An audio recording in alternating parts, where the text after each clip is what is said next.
প্রিয় ছাত্রছাত্রী, আজকে আমি তোমাদের কেবির মাধ্যমে 2025 সালের মাধ্যমিক পরীক্ষার জন্য এবিটিএ টেস্ট পেপারের যে সমস্ত প্রশ্নগুলো দেওয়া হচ্ছে ইতিহাসের পেজ নম্বর 296-তে, সেখানে বিভাগ ক এবং খয়ের যে সমস্ত প্রশ্নগুলো আছে 1 নম্বর প্রশ্ন মানে প্রশ্ন, সেগুলো আমরা আলোচনা করবো আজকে কেবির মাধ্যমে। তো ভিডিওটা শুরু থেকে শেষ অবধি অবশ্যই তোমরা দেখবে, আর চ্যানেল যদি তোমরা নতুন হয়ে থাকো অবশ্যই চ্যানেলটাকে সাবস্ক্রাইব করে রাখবে পরবর্তী পেজগুলোর প্রশ্ন উত্তর পাওয়ার জন্য। তো এর আগের যে পেজগুলো ছিল সেই পেজগুলোর আমরা প্রশ্ন আলোচনা করে দিয়েছি, প্রশ্ন উত্তর তোমরা প্লেলিস্ট থেকে পেয়ে যাবে। সেই প্রশ্ন উত্তরগুলো অবশ্যই তোমরা সেখান থেকে সেগুলো দেখে নেবে। আজকে দেখো 296 নম্বর পেজ আমরা আলোচনা করবো। 296 নম্বর পেজ, তো সেখানে 20টি এমসিকিউ প্রশ্ন দেওয়া আছে ইতিহাসের বিভাগ কয়ের মধ্যে। একের দাগে সঠিক উত্তরটি বেছে নিয়ে লেখো। প্রথম প্রশ্ন বলা আছে দাদা সাহেব ফালকে যুক্ত ছিলেন, এটা হবে চলচ্চিত্রের সঙ্গে। এরপরের প্রশ্ন 1.2-তে কী বলা হয়েছে যে কবাডির পরিবর্তে হকি জাতীয় খেলার মর্যাদা লাভ করে, সেটা হবে 1996 খ্রিস্টাব্দে। এরপরের প্রশ্ন আছে ধর্মসভা প্রতিষ্ঠা করেছিলেন রাধাকান্ত দেব। এরপরে এশিয়ার কোন মেডিকেল কলেজে প্রথম ইউরোপীয় চিকিৎসা বিদ্যা শেখানো হতো, সেটা হবে কি কলকাতা। এরপরের প্রশ্ন দেখো যেটা বলা হয়েছে 1.5, সেখানে হচ্ছে যে বিদ্যাসাগর বাল্যবিবাহের বিরোধিতা করেছিলেন যে পত্রিকায়, সেটা হলো সর্ব শুভকরী। অপশান খ হবে সঠিক উত্তর। এরপরে বলা আছে যে শহরকে কেন্দ্র করে জঙ্গলমহল নামে বিশেষ জেলা গঠিত হয়েছিল, সেটা হবে বিষ্ণুপুর, অর্থাৎ অপশান খ। এর পরের প্রশ্ন 1.7-এ বলা আছে কোন বিদ্রোহের সময় কৃষকরা ডিং খরচা নামে চাঁদা আদায় করত,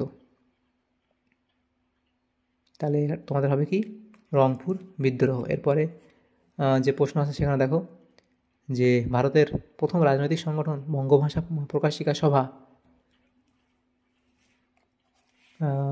1836 সভাপতি ছিলেন, তো এটা তোমাদের সঠিক উত্তর হবে গৌরীশঙ্কর ভট্টাচার্য, অপশান ক। এরপরে আছে দেখো 1857 বিদ্রোহকে প্রথম জাতীয় বিদ্রোহ বলেছিলেন, এটি কে বলেছিলেন, এটা কার্ল মার্কস বলেছিলেন, অর্থাৎ অপশান ঘ এখানে তোমাদের সঠিক উত্তর হবে। এরপরে প্রশ্ন বলা আছে দেখো আধুনিক ভারতে প্রথম ব্যঙ্গচিত্র প্রকাশিত হয়েছিল সোমপ্রকাশ পত্রিকার, অপশান ক। এরপরে 11 দাগের প্রশ্ন বলা হয়েছে বাংলায় প্রথম ইঞ্জিনিয়ারিং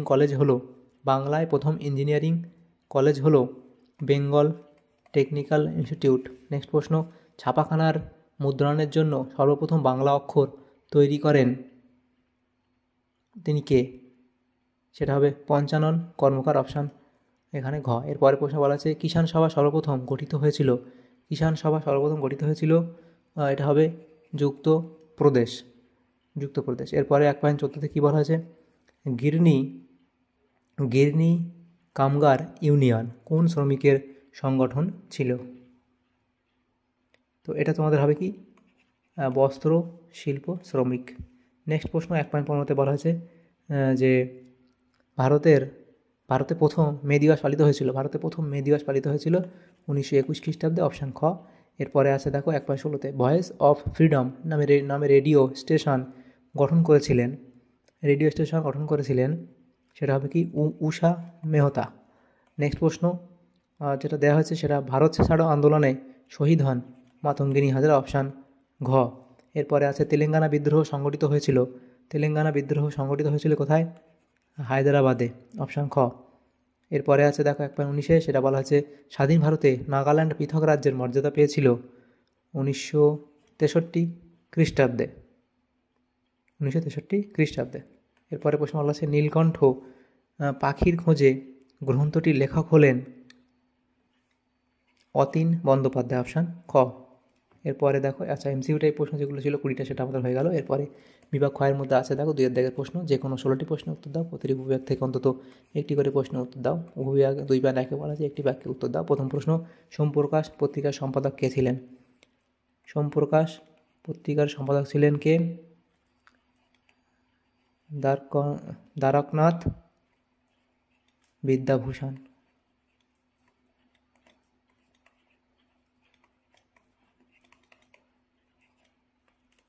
নেক্সট প্রশ্ন ছিল দেখো নব্য বৈষ্ণববাদের প্রবক্তা কে ছিলেন, সেটা হবে বিজয় কৃষ্ণ।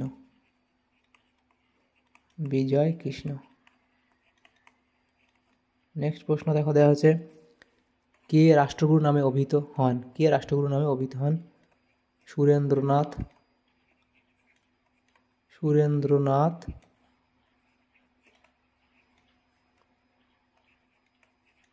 বন্দ্যোপাধ্যায়। নেক্সট প্রশ্ন, কাকে নব্য বাংলা চিত্রকলা রীতির অগ্রদূত বলা হয়? এটা হবে কি অবনীন্দ্রনাথ ঠাকুর। কে? অবনীন্দ্রনাথ ঠাকুরকে। অবনীন্দ্রনাথ ঠাকুরকে বলা হয়। নেক্সট প্রশ্ন, ঠিক ভুল নির্ণয় করো। যে হিন্দু প্যাট্রিয়ট ছিল একটি দৈনিক সংবাদপত্র, এটা ভুল। নেক্সট প্রশ্ন ছিল 1960 এর দশকে নারী ইতিহাস চর্চা প্রথম শুরু হয় ফ্রান্সে, এটাও ভুল বলা হয়েছে। নেক্সট যে প্রশ্ন সেখানে বলা হয়েছে দেখো যে ক্যাপ্টেন রশিদ আলী ছিলেন নৌবিদ্রোহের একজন নেতা, এটাও ভুল বলা হয়েছে। নেক্সট প্রশ্ন, বারদৌলি সত্যাগ্রহ আন্দোলনের পর গান্ধীজি বল্লভভাই প্যাটেলকে সর্দার উপাধি দিয়েছিলেন, তাহলে এটা কী হবে? এটা ঠিক বলা হয়েছে। এরপরে যে প্রশ্নগুলো আছে দেখো স্তম্ভ মেলাতে এখানে দেওয়া হয়েছে। দেখো বিভাগ 2.3 কী বলা আছে? কয়স্তম্ভ সঙ্গে কয়স্তম্ভ মেলাও, এদিকে কয়স্তম্ভ এবং কয়স্তম্ভ আছে। প্রথম আছে রাহুল সাংকীর্তায়ন, সেটা হবে বখস্ত আন্দোলন এবং ডেভিড হেয়ার, এখানে তোমাদের হবে স্কুল। ডেভিড হেয়ার হলো কি স্কুল বুক সোসাইটি।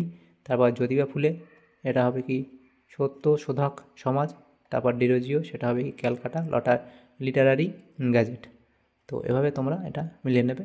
এরপরে দেখো যে প্রশ্নগুলো আছে উপবিভাগ 2.4 সেটা আমরা বাদ দেবো, সেখানে ম্যাপ প্যাটার্ন ছিল। তারপর আমরা চলে আসবো 2.5-এ, সেখানে যেগুলো বলা আছে যে নিম্নলিখিত বিবৃতিগুলির সঙ্গে সঠিক ব্যাখ্যা নির্বাচন করো। 4টে প্রশ্ন, 1 নম্বর করে 4 নম্বর এখানে দেওয়া হয়েছে। নেক্সট প্রশ্ন বিবৃতি 2.5.1, দুদু মিয়ার মৃত্যুর পর ফরাজি আন্দোলন দুর্বল হয়ে পড়ে। তো এখানে তোমাদের ব্যাখ্যা একটা সঠিক হবে, ব্রিটিশ সরকার দমন নীতির আশ্রয় নেওয়ায় এই আন্দোলন দুর্বল হয়ে পড়ে। এরপর 2.5.2 বিবৃতি বলা হয়েছে যে রবীন্দ্রনাথ ঠাকুর ঔপনিবেশিক শিক্ষানীতির বিরোধী ছিলেন, এখানে তোমাদের ব্যাখ্যা একটা সঠিক হবে যে এই শিক্ষা মানুষের মনের সার্বিক বিকাশ ঘটায় না। এরপরে প্রশ্ন 2.5.3 বলা আছে যে বিবৃতি আইন অমান্য আন্দোলনে ভারতের কৃষক সম্প্রদায় স্বতঃস্ফূর্তভাবে সামিল হয়েছিল। তো এখানে তোমাদের ব্যাখ্যা 2টা সঠিক হবে যে কৃষকদের স্বার্থ রক্ষার বিষয়টি জাতীয় কংগ্রেস এই আন্দোলনের কর্মসূচিভুক্ত করেছিল। এরপরে প্রশ্ন 2.5.4 যে নমশূদ্ররা হিন্দু সমাজ থেকে নিজেদের পৃথক অস্তিত্ব দাবি করেছিলেন, এখানে তোমাদের ব্যাখ্যা একটা সঠিক হবে যে নমশূদ্ররা উচ্চবর্ণ হিন্দুদের আচরণে ক্ষুব্ধ ছিলেন।